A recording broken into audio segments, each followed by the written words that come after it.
tf2 has a game mode called King of the Hill, where you have to take over the government, control point, that is either on the red side or blue side, whichever one has taken it over beforehand. Whichever team wins becomes more powerful, and with that power, the winning side can put stuff like an engineer who controls what the government says and releases, uses sentries to keep unwanted people, and teleporters and dispensers to get people wanted over there, or put someone on your side in power, like an overhealed heavy with the brass piece, or a demo man with a sticky trap. Someone who's on your side 100% and can stop the enemy from stealing your power.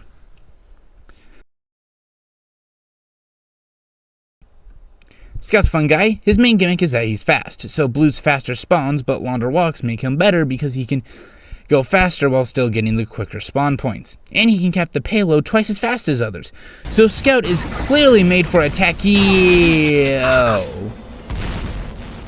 So on one hand, Scout does well on Blue because he thinks healthcare should be free, he can run fast and caps the payload faster.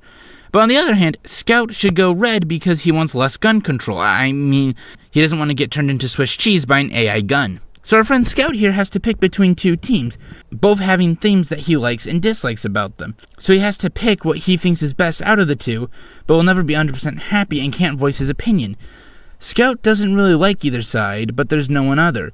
So he has to pick his poison, and most of the time will be picking the side he dislikes the least in order to hurt the other team.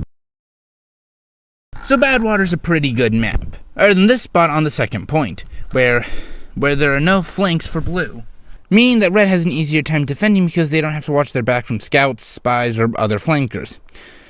And after doing some digging, I found that Red paid the map makers to make it so that Red had an advantage and would win more often, even though the two teams should have a similar amount of players. This is where one party has the districts, map, made in their favor so that the outcome is in what they want. Great work, Greenman. Even though Pyro's labeled an attacker, Pyro is better used on defense. Pyro can air blast to get attackers off a point.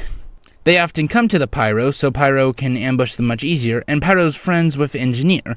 Not only are there no real worries of Blue engineers, but also Pyro can help his team's Engineer, and Engineer can help Pyro from threats that counter Pyro. But a bunch of Red players are apparently neo-Nazis. And Pyro's unclear gender, race, and unclear sexual orientation makes it so that Pyro is someone they absolutely hate. Now, Blue is full of woke and accepting people, but Pyro is less useful there because now he has to deal with enemy engineers and heavies that are used a lot on Red, and they counter Pyro pretty hard. Now, Pyro's friend, Engineer, is a white man, who I think is straight, but knowing his love for tech, good chance he just jerks himself off to character AI. Anyways, Engineer is loved up by Red, and he's good there, so good for him. But poor Pyro, picking between the side that Pyro prefers, but they hate Pyro, or the side that accepts Pyro for who Pyro is, but Pyro's political views, Pyro's usefulness is less good. And to be clear, it goes both ways. Demo Man is an explosive expert, so not only can he use his explosives to get to the front faster, but he's also great against those engineers and heavies Pyro struggles against. And he's a diverse person, so Pyro likes him. However, Soldier also uses explosives, making him great at getting to the front and dealing with defenses, but because he's a straight white man, Blue woke players dislike him, and anytime he tries to talk back, he gets called a Nazi. So he goes Red, who are cool with him, but he dislikes how they handle the government. It's not where he's useful. By the way, there's only around 2 or 3 mad, insane people on each team that is either a neo-Nazi on the Red team or a woke person on the Blue. But they spend all their time on Twitter and X all day, they spam voice chat, so anyone not affiliated with the party is only going to hear from those extremists. Most people don't care who you are and just want to play the game. What's worse is that if both sides would ignore their hate for stuff you can't control, they would get people they want rather than getting people who feel they have to join them.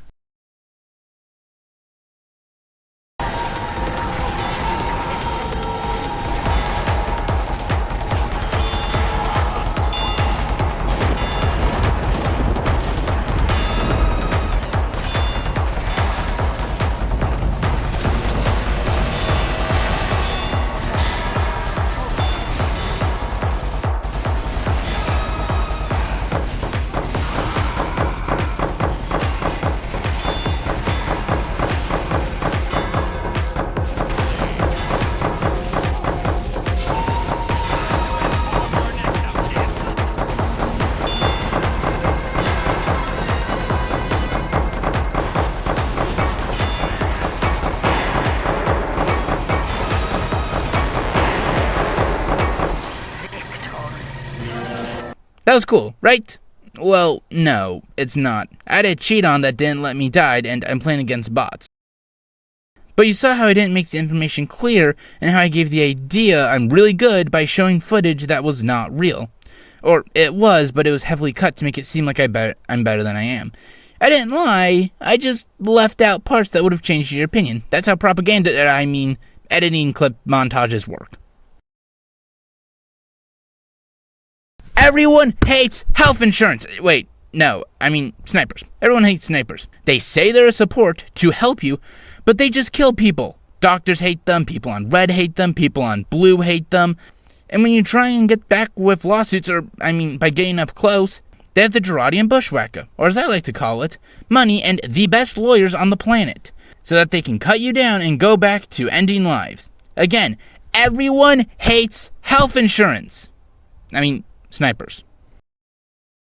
You play tf2 and pick Democrats, engineer.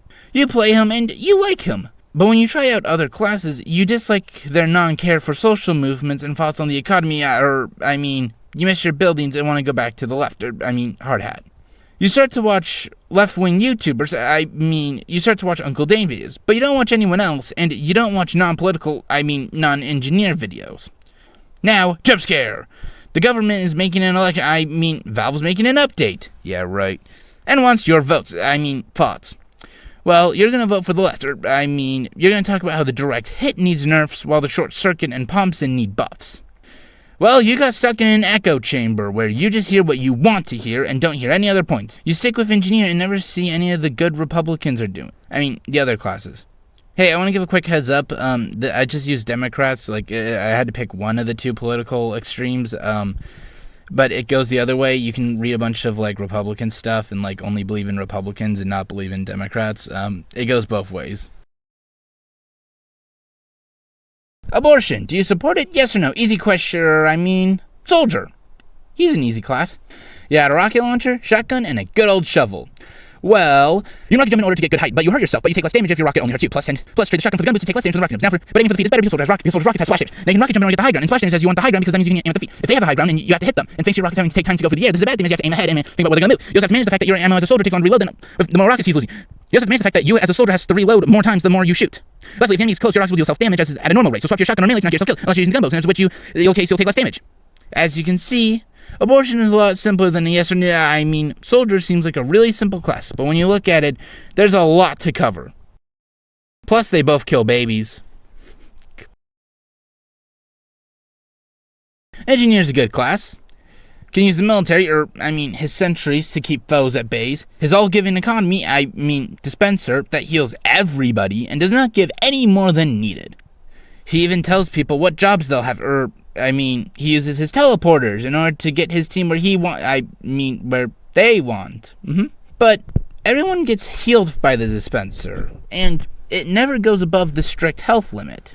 So, there's nothing to stop someone from not working, fighting, and still getting the paycheck, health. If you're not being rewarded for doing more, why do more? This is where capitalists, medics come in.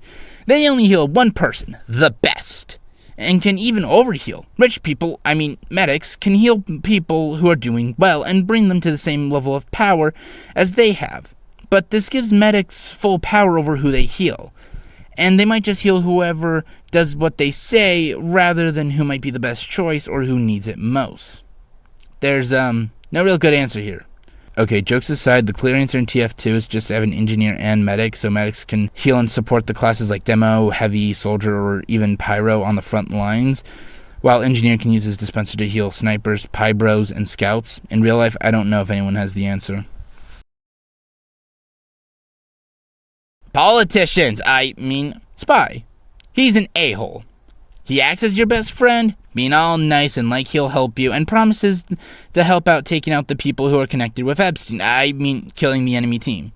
But when things get tough, he backstabs you, takes everything away from himself, and runs away because he's connected with Epstein. Damn it, he's with the enemy team. And I hope you can see why I love fire.